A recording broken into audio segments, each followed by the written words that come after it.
to the 20th century. Sorry. No, that's all right. That's all right. That wasn't me saying it. And I guess that changes in adults would always have been understood, but more so in theological terms and in terms of pathology and the like. We want adults to be rational and grown up and just get on with things. But in the 20th century in America, they started to look at the idea that adults learn differently to young people. So we know quite a lot about how young people learn, very little about how adults learn.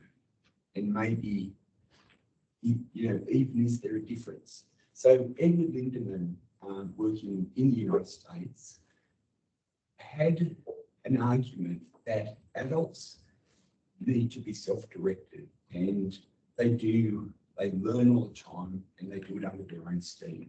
And that's what makes it a bit invisible. So they're not doing it necessarily in a school environment. If they're at university, at least in those days, that was just seen as an extension of being a young person.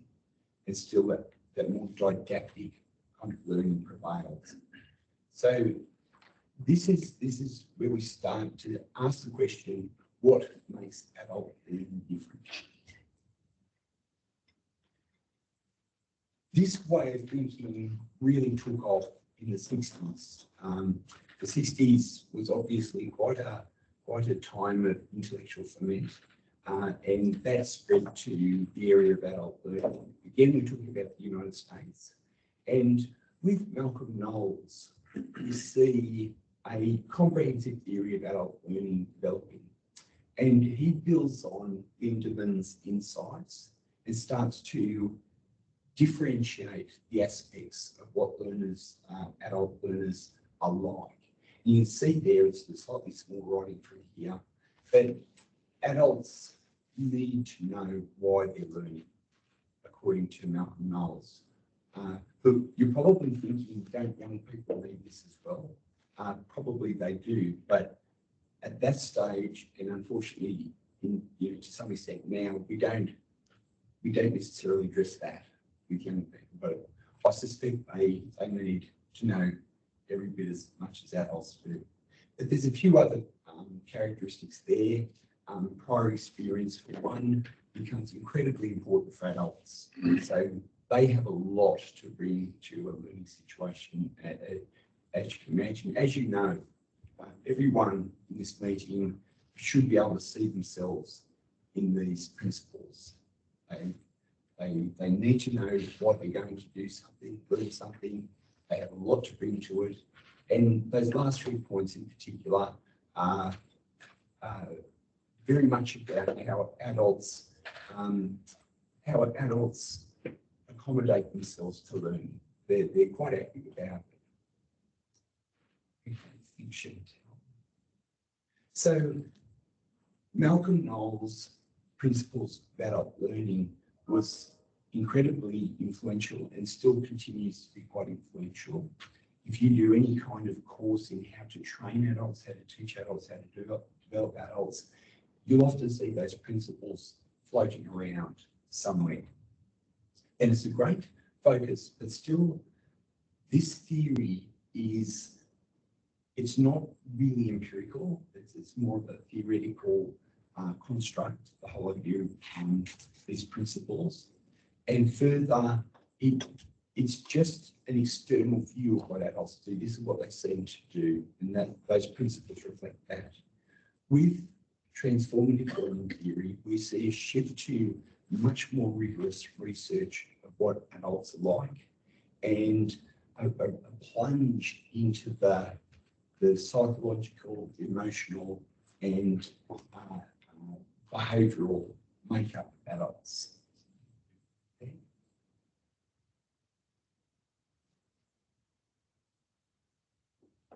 Transformative learning theory came out of a massive project across the United States, studying women's re-entry programs into community colleges, their equivalent of TAFEs, I suppose.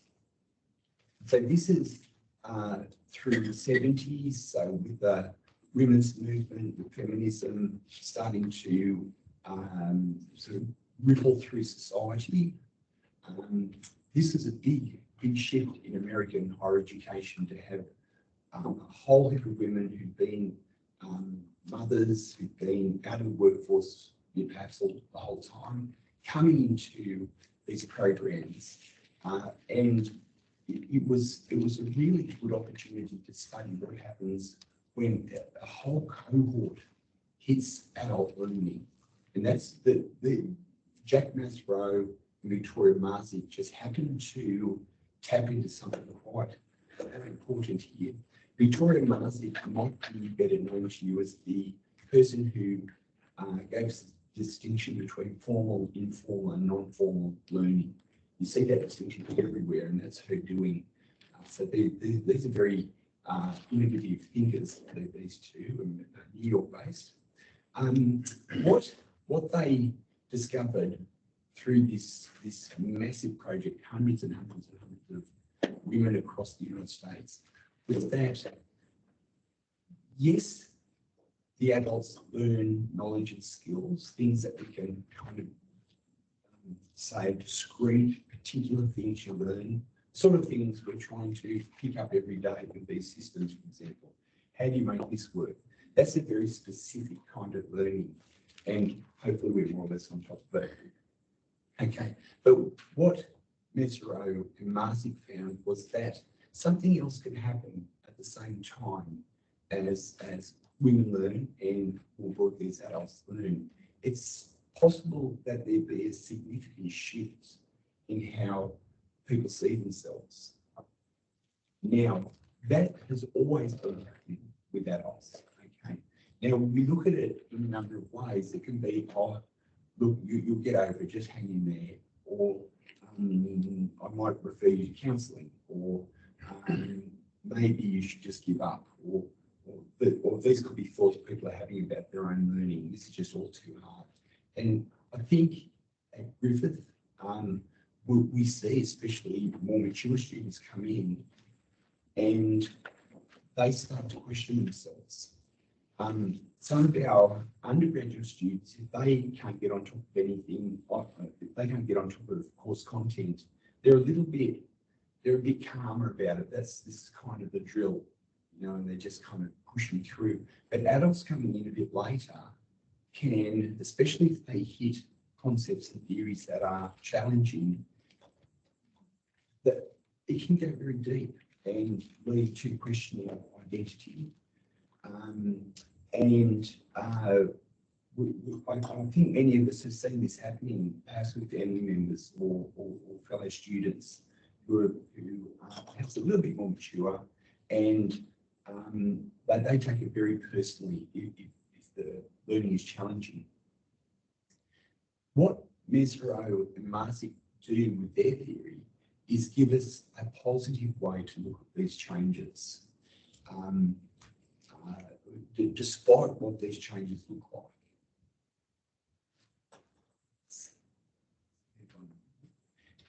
Central to their theorising, and this is coming from a much later and influential book of Masrow's, central to their theorising is that not only do we learn bits and pieces of knowledge, skills, the odd value, but there's also this in the background, these things they call learning perspectives. Learning perspectives aren't just cognitive. As I mentioned, they are affective and cognitive, or they have to do with our behaviours and our willing. So it's not a purely psychological construct, this one. It's psychosocial. So it's very interesting and difficult to get your head around sometimes. But I think most people I speak with about transformative learning recognise this sort of thing going on. Okay, that we do approach learning and our experience with expectations, and those expectations structure experience. They can give us blind spots. They're very, very powerful, and it's really Masrow and Marzick's great work that helped us to see how powerful these things are, and they come to light when we're learning, especially when we're learning something difficult. So this is what we need to keep in mind, is that not only are there bits and pieces of equipment that we need to learn, or how to find this room, all this sort of stuff going on, but we've got this in the background informing what we learn and how we learn, and it's invisible but powerful. I might just take, cool. Yes, megalomaniac. Okay, so one of the important parts of their theory is to sharpen the distinction between young people learning and adults learning, and setting aside the whole question of exactly when this happens, is this a switch over? Indeed, this is quite contentious when this happens, if it does. Okay, so the idea is, of course, that young people, they're going to school perhaps and picking up a lot of stuff, knowledge, skills, attitudes, theories, techniques, it goes on and on. And each of those is a little challenge. But at the same time, they're forming learning perspectives. And that just means, for example, if they're learning science, they're also imbibing a sense of what it is to be a scientist, what it is to doggedly question the data. That's what we want young people to take on board. Now, that's not directly taught. It can't be. It's kind of taken on board. And then we have real scientists as well as people who can recite the periodic table. Two quite different things. Now, of course, young people are forming them, and so they're not really up for disruption. The point is just to get them together. Whereas adults, they are also learning knowledge, skills, attitudes, and the rest. But they've got existing learning perspectives, and depending on the nature of that learning experience, those existing learning perspectives can come under threat and potentially transform. And that's what we talk about transformative learning. It's that part of learning that we're focusing on.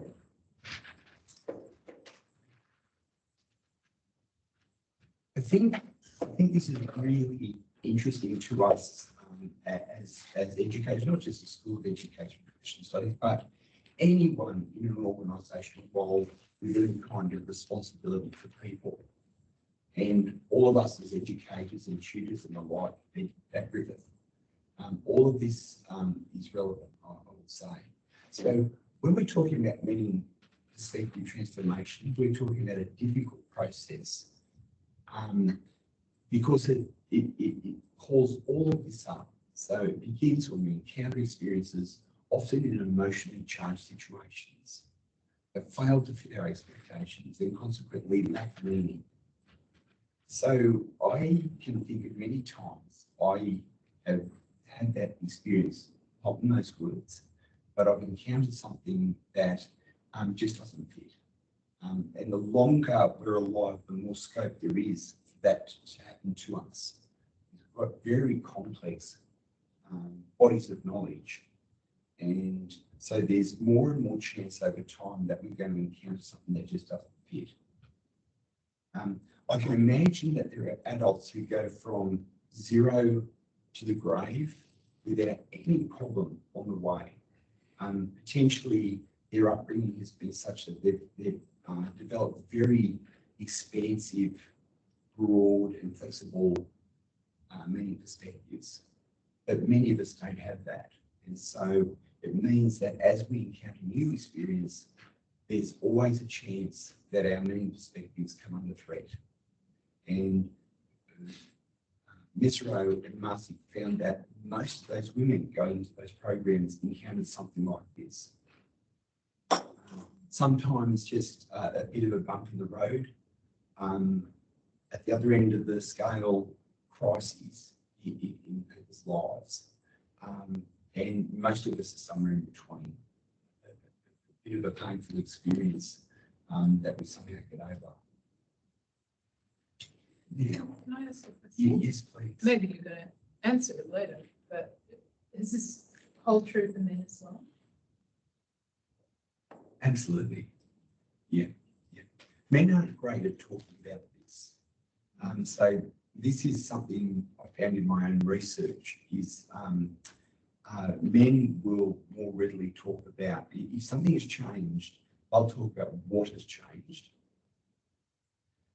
Women will more happily talk about how the change was for them, as well as what changed. So in my research, I had to actually pull from either side of the gender divide there to build a full picture. In interviews, it was clear that men didn't want to talk about trouble that they're experiencing. It's that identity threat thing. So it's perhaps more strongly felt if you've got a lot to defend. But the female participants in my research were excellent to talk to. They were much happy to talk about the ups and downs of learning. But no, since Mesro and Musik's work, the research has been pretty even-handed. So men and women, no problems. It's massively expanded. It's a rigorous area. I've got another question on one, just since we're talking about variables in the research. Is there an age range when difference should occur? So all the way to the end. And then when it starts, that's really good question. So with colleagues in EPS, we think it's definitely early teens that this can be happening, potentially due to the Flynn effect and other constructs. Young people have a whole lot more happening. And so there's actually more structuring happening quicker and more scope then to feel that their identity is under threat. That's what it would be like. And I suspect it would be different for every person.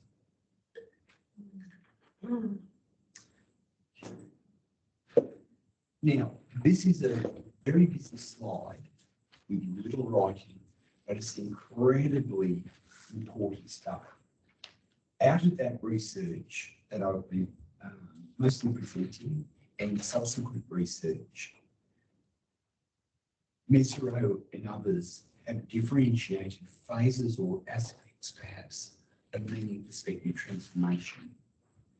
Now, I won't go through every single little bit here, but note that the earlier phases or aspects of perspective transformation, the phases that are chronologically earlier on the whole have to do with disorientation and self-examination and critical self-questioning. So those first 3 points, that's what's difficult about this kind of learning. And if you've ever experienced that in relation to some new experience or some learning experience, then you're probably tapping into the first part of a transformative learning experience. And you see there that people really want to cope with this. And so then they're exploring, they're talking with each other, they're planning, they're training, they're getting the kind of this new perspective together and wanting to reintegrate with life. But it's possible to sort of come off at all sorts of funny tangents. So a lot of this research has looked at pathology and has looked at marginalisation in society. So there's a lot of ways this can go. This is kind of a healthy path to this kind of change. Okay, it's a person coming back into their life on a new basis.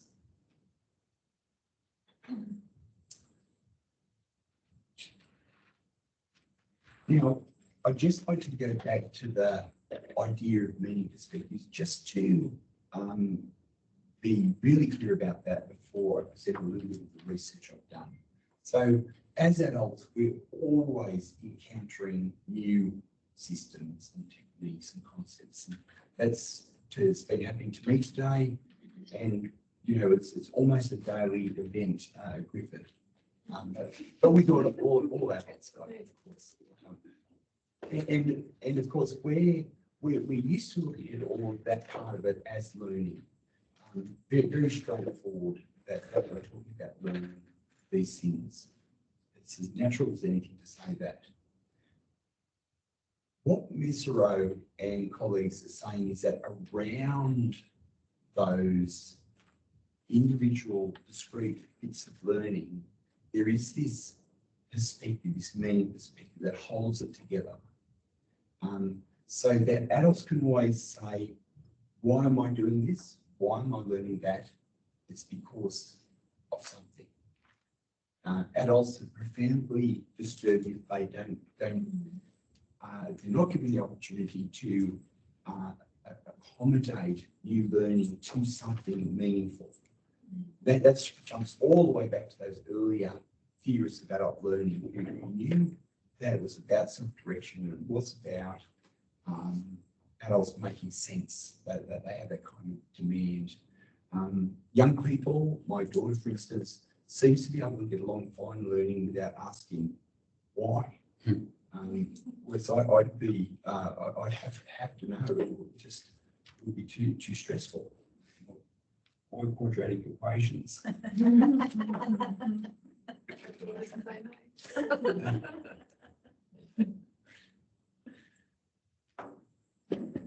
Now,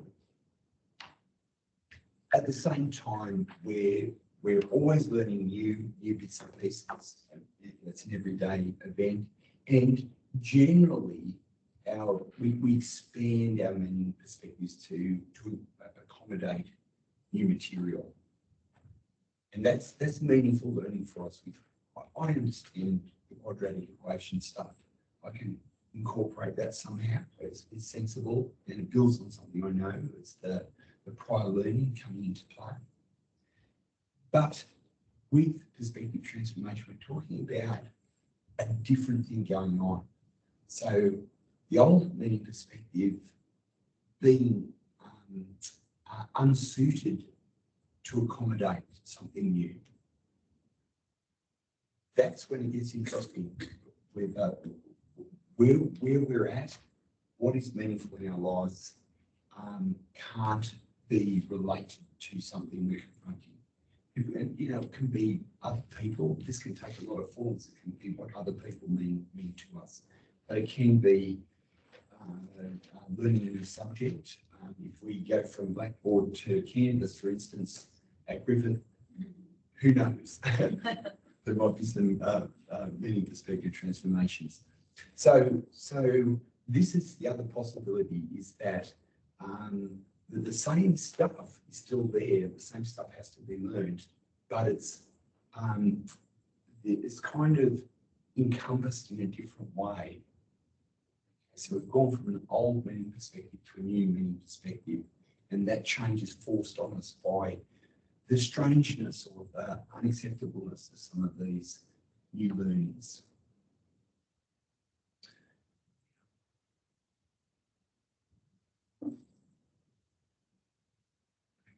Just a little bit now on some research. Okay, so I think we can see in a straightforward way that learning for work and organisational contexts routinely develops knowledge, skills and values for work roles. That's straightforward. In the research that I've done, I've been more interested in how people learn for work and whether indeed transformative learning has anything to do with that. Is learning for work roles just a routine acquisition of new bits and pieces, or is there possibly transformative learning as well? So that's been what my research has been about. And further, if it does happen, especially if it happens with any regularity, is there some meaningful connection with the work itself? Now, the main project I've done, which involved searching across multiple occupations in relation to professional development vocational courses. And what I found was that there were two types of work, and of course that it wasn't an exhaustive search that I did, but two types of work stood out as perhaps generating somehow a higher level of transformative learning than other areas. So I think the bottommost area for me was motorcycle mechanic training. Okay, and that isn't to denigrate that in any way. If we had time, we could talk about a very interesting reason why it wouldn't be showing up a lot of transformative learning. But the other end of the scale, people learning to be youth workers and managers were apparently showing up as more prone to this kind of learning. So I did extensive case studies of youth work professional preparation and management training programs. Now, what I do here is I present a female participant and some of her experiences, and then I go to the male participants for to balance things, but also you'll see that some are good at talking about the experience of change, others are better at talking about what changed. Okay, but Hannah, going into this youth work program, you know, she was on the verge of pulling out of the program. She thought this is just so bad and I just can't cope, it's me. Okay.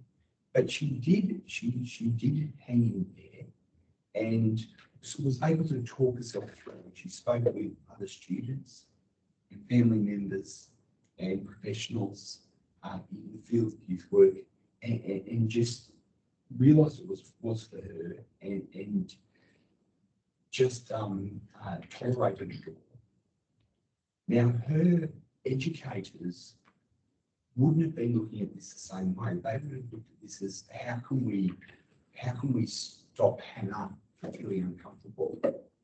What is it about learning legislation and precedents and techniques and youth work justice systems that is so stressful here? So they weren't necessarily seeing what could be happening behind the scenes at the level of many perspectives. Because I did a lot of interviewing with the educators as well to try and get a sense of what they're aware of in all this. So I won't read all of Hannah's experience of change, but you can see there, this is typical of that disorienting dilemma, questioning, self-questioning, those kinds of experiences. And I found that most students in this program went through this experience in some form or other. So that was very surprising.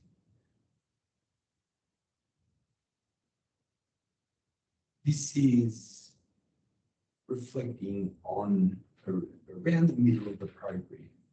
And she's talking now about what she's learning, and you can see the sense that she's making of it starting to come through.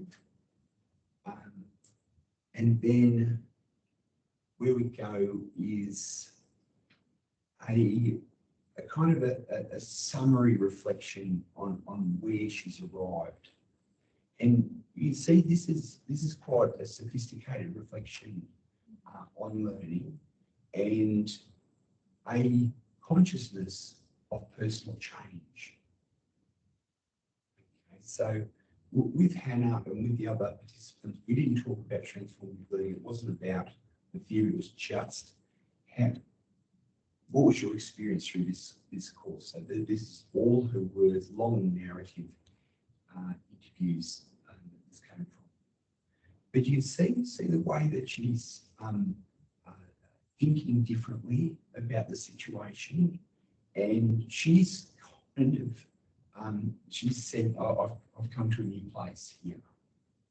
Okay, and this is typical of the tail end of the transformative learning cycle or the latter phases according to the theory. okay, of people working out that they've got a new position here, but staying with their plans as much as possible, but obviously having a literally a different perspective on their plans. So yeah, Hannah, by the way, told me as well that she thought that young people just needed some attention and love. Okay, and they'd somehow bump out of the youth justice system. And most of the students had that kind of view. They're not getting something straightforward here.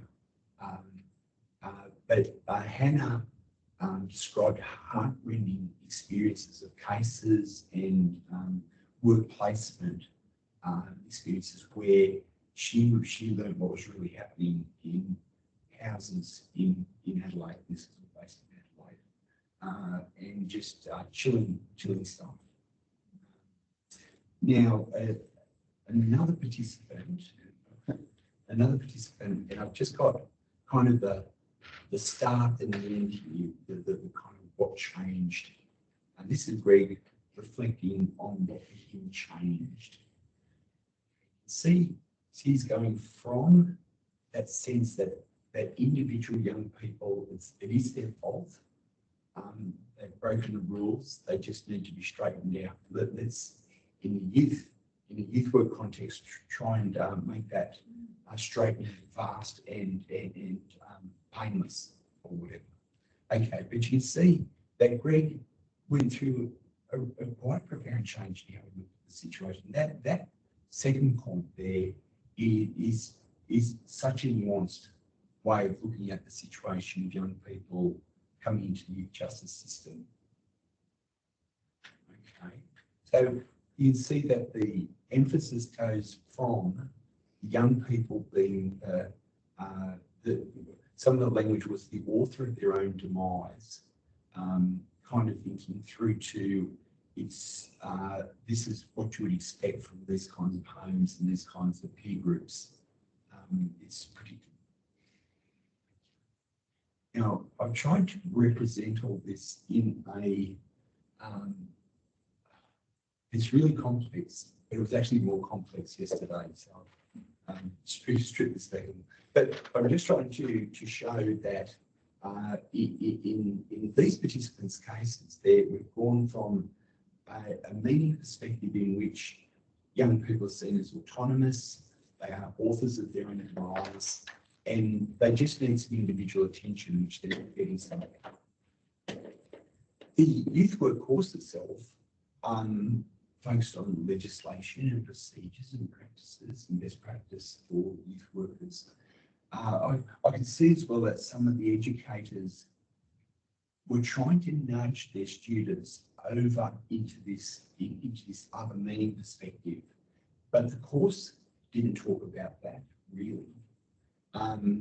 They just got these messages incidentally by working with experienced caseworkers or some of their reading of cases and the like. So there was a hidden curriculum going on that was trying to move students to the right. But the right-hand meaning perspective representation captures the way they were talking about young people by the end of this process. And they were still, of course, learning legislation, procedures and practices, but those things were viewed quite differently at the end. So they had a different slant on the course content. So something changed in the background that in the main brought them to quite a new understanding of young people's lives or the lives of young people caught in the youth justice system with which they were dealing. All right, so I've got another case to move reasonably quickly through about managers. Okay.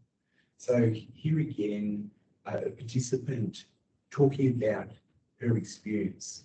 Now this course was a management course that was steeped in the doctrines of Peter Drucker and the like. So very new age American management theory, all right, and that we're flat structures and all that stuff.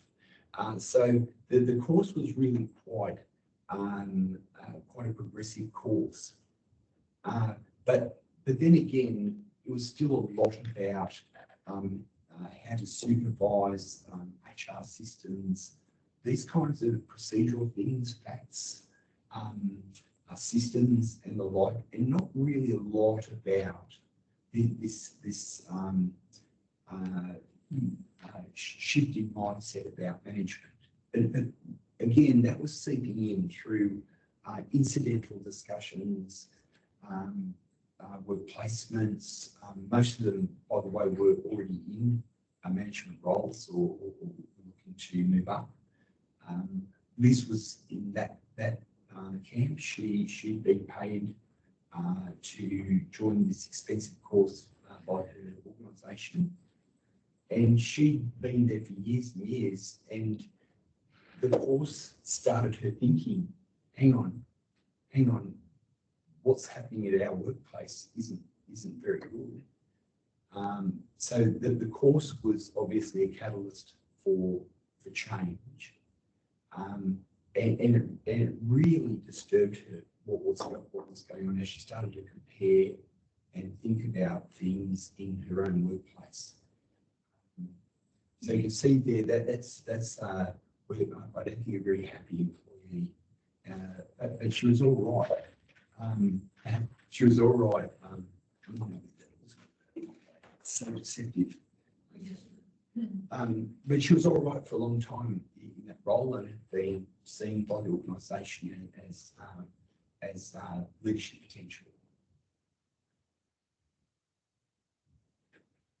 So through the experience of this course and reflecting on some of the stimuli coming from the trainers, coming from case studies of other organisations, direct explanations of what Drucker's principles start to look like or could look like in an organisation, she started really questioning what the organisation stood for and her position in it. And by the time I was speaking to her, she'd already moved on to a management role, but in a different organisation, and she was so happy. Okay, so she had an emotional experience, having had faith in the organisation and developed her identity in that context, and arrived at this point where she's left the organisation and has a very clear picture of what's possible in an organisation.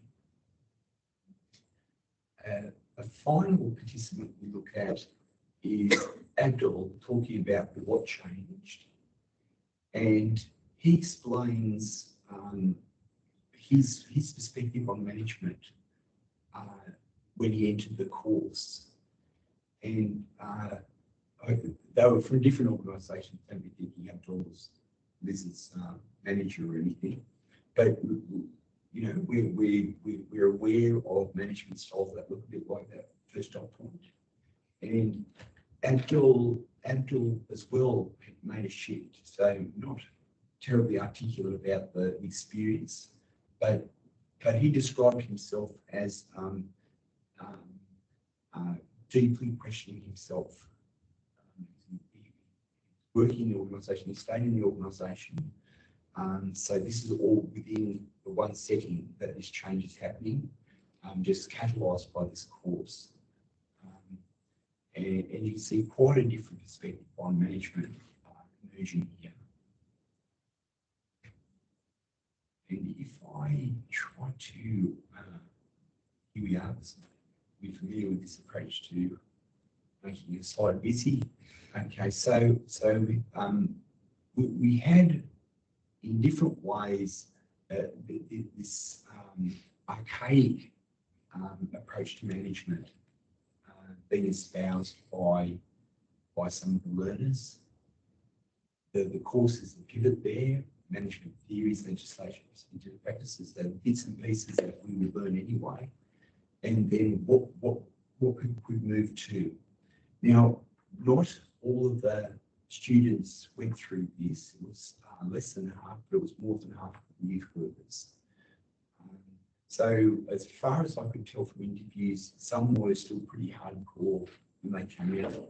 I didn't try to analyse different industry areas, but I suspect there'd be that would be a factor. What industry areas are involved here? So some people weren't touched in that way by their immersion in some of these progressive management principles. But those that were mostly were shocked into a movement. Not you don't go incrementally and calmly from management looks like this to management looks like that. If you're in it, it's a much more visceral process for these learners anyway. Now I just like to go to my last slide. Oh, second last slide. So I know this is very busy and I don't need you to memorise it by heart or anything, but I think it's really worth reflecting on when we look at changing if our role is in some way a teaching role, a learning role, a development role, all these kinds of roles that are out there, managers, team leaders, educators, various specialists. Knowing that adults are a bit prone to this is hugely helpful. And this is an invitation for us to look at it as a positive thing. It's not going to feel that way and it won't look that way. But if a person's going through some of these experiences, it could be a very positive thing. It means something deep is changing and it perhaps has to change so that new material can be incorporated into their lives. Okay, but just going into the truly final slide here, we've got some implications. So the adults, of course, we can think of employees, and we're talking about learning in these two basic ways. The acquisition of new information skills, that's bread and butter stuff, or there's this other kind of process. This would benefit us to be thinking about this difference. And that's the point I was just making. It can feel a little difficult, but it is a form of learning.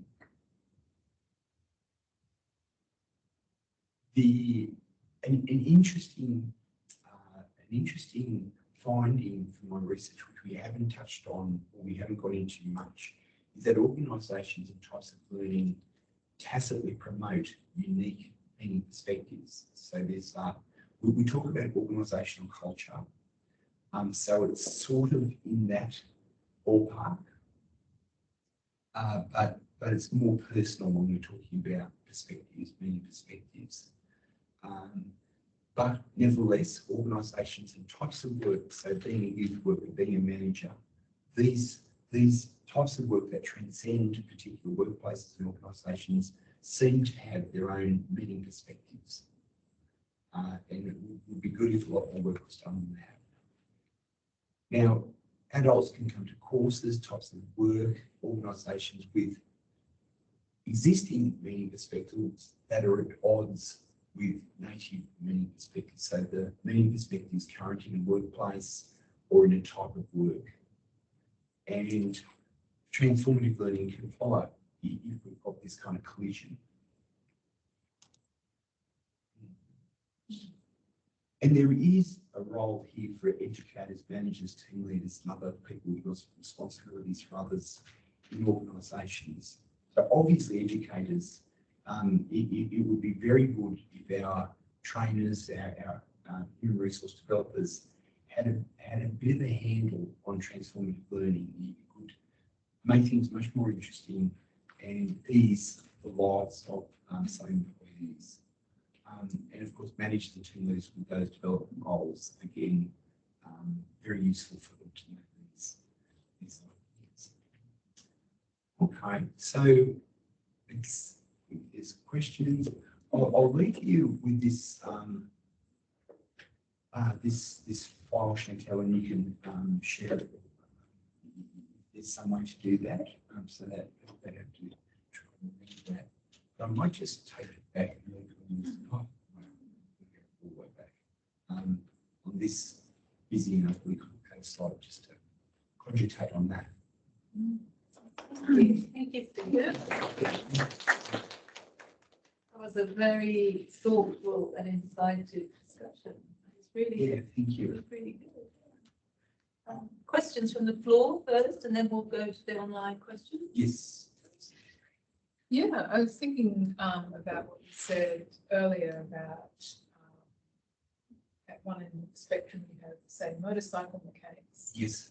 and then managers and youth workers. Yes. So I was thinking about that and thinking, well, is it true perhaps that people in more relational roles experience more potential for transformation? But then I thought, well, hang on, doing a process-oriented role could be very zen.